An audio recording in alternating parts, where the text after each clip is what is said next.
رات کے سناٹے میں گروٹا لائٹ ہاؤس آئس لینڈ کے سمندر کے کنارے اکیلا کھڑا تھا۔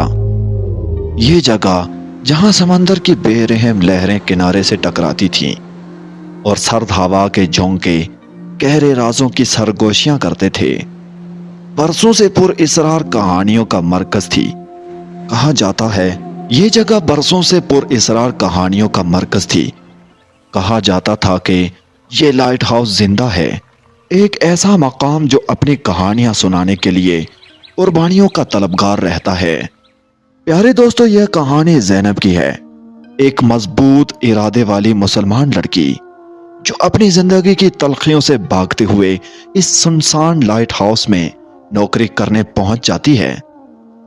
زینب کو لگا تھا کہ اس جگہ کی تنہائی اسے سکون دے پائے گی، لیکن وہ نہیں جانتی تھی کہ یہ تنہائی اسے اپنی سب سے بڑی آزمائش میں ڈال دے گی۔ زینب نے جب گروٹا لائٹ ہاؤس کی نوکری قبول کی تو سب نے اسے خبردار کیا تھا۔ ملاحوں نے اسے بتایا کہ یہ جگہ ایک خوفناک ماضی رکھتی ہے اور یہاں کام کرنے والے کبھی واپس نہیں لوٹتے ہیں، لیکن زینب کا جواب ہمیشہ ایک ہی جیسا ہوتا ہے: میری حفاظت میرے رب کے ہاتھ میں ہے، جو ہونا ہے وہ ہو کر رہے گا۔ جب اس کی کشتی گروٹا جزیرے کے ساحل پر پہنچتی ہے تو ہوا نے اسے ایک عجیب سا احساس دیا، جیسے یہ جگہ اسے دیکھ رہی ہو۔ لیکن زینب نے اپنے خوف کو نظر انداز کرتے ہوئے خود کو مضبوط رکھا اور کشتی سے اتر گئی۔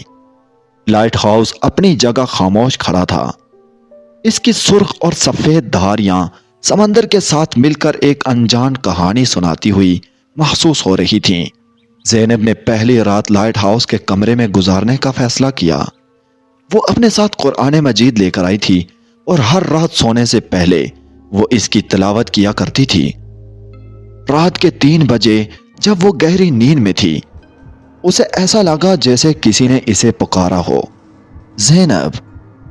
اس نے آنکھیں کھولی اور ارد گرد دیکھا۔ کمرے میں گہری خاموشی تھی، لیکن ہوا کی سرگوشیاں دروازے کے نیچے سے آ رہی تھیں۔ زینب نے آیت الکرسی کا ورد کیا اور دوبارہ لیٹ گئی، لیکن جیسے ہی اس نے آنکھیں بند کی، دروازے کے باہر قدموں کی آوازیں سنائی دینے لگیں۔ وہ جلدی سے اٹھی، دروازہ کھولا، لیکن باہر کچھ بھی نہیں تھا۔ اگلے دن زینب نے لائٹ ہاؤس کے نیچے ایک تہہ خانے کا دروازہ دیکھا جو زنگ آلود تھا اور شاید برسوں سے بند تھا۔ اس نے دروازہ کھولا اور اندر ایک پرانی سی ڈائری ملی۔ ڈائری کے اوپر ایلس کا نام لکھا تھا، جو 1912 میں یہاں کی محافظہ تھی۔ زینب نے ڈائری کے صفحات پلٹنا شروع کیے۔ یہ جگہ زندہ ہے، یہ دیکھتی ہے، سنتی ہے اور فیصلہ بھی کرتی ہے۔ جو اس کے رازوں کو سمجھنے کی کوشش کرے وہ کبھی واپس نہیں جاتا۔ زینب کا دل خوف سے دھڑکنے لگا، لیکن اس نے اپنی ہمت قائم رکھی۔ اس نے ڈائری بند کی اور تہہ خانے سے باہر آ گئی، لیکن اس کے ذہن میں سوالات جنم لینے لگے تھے۔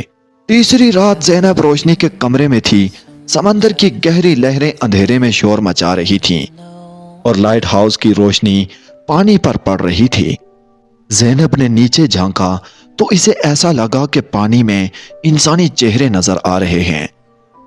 وہ چہرے دھندلے تھے، لیکن ان کی آنکھیں اسے گور رہی تھیں۔ اچانک لائٹ ہاؤس کی روشنی بند ہو گئی۔ زینب کے ارد گرد گہرا اندھیرا چھا گیا اور اسے لگا جیسے کوئی اس کے قریب آ رہا ہے۔ ایک سرد جھونکا اس کے کانوں سے ٹکرایا اور ایک سرگوشی سنائی دی: زینب، تمہیں یہاں نہیں آنا چاہیے تھا۔ زینب نے جلدی سے قرآن کی آیت پڑھنا شروع کی۔ سرگوشیاں خاموش ہو گئیں، لیکن اس کے دل کی دھڑکن تیز ہو چکی تھی۔ چوتھی رات زینب نے محسوس کیا کہ لائٹ ہاؤس کا ماحول بدل رہا ہے۔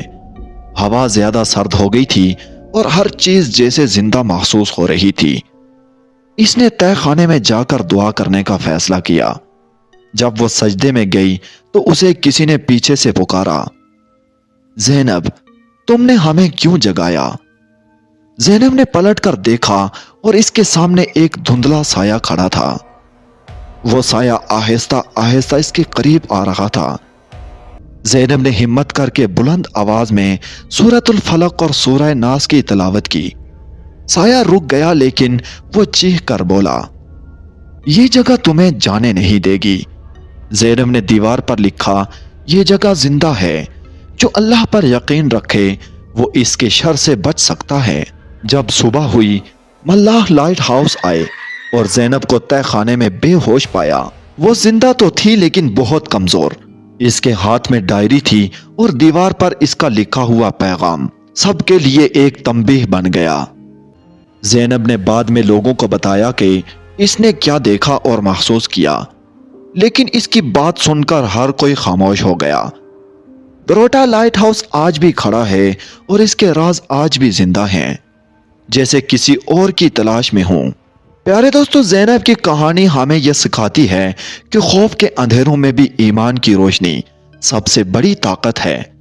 یہ جگہ جو اپنی پر اسرار کہانیوں کے لیے مشہور ہے، ایک بات واضح کرتی ہے، اللہ پر بھروسہ ہر خوف سے بڑی ڈھال ہے۔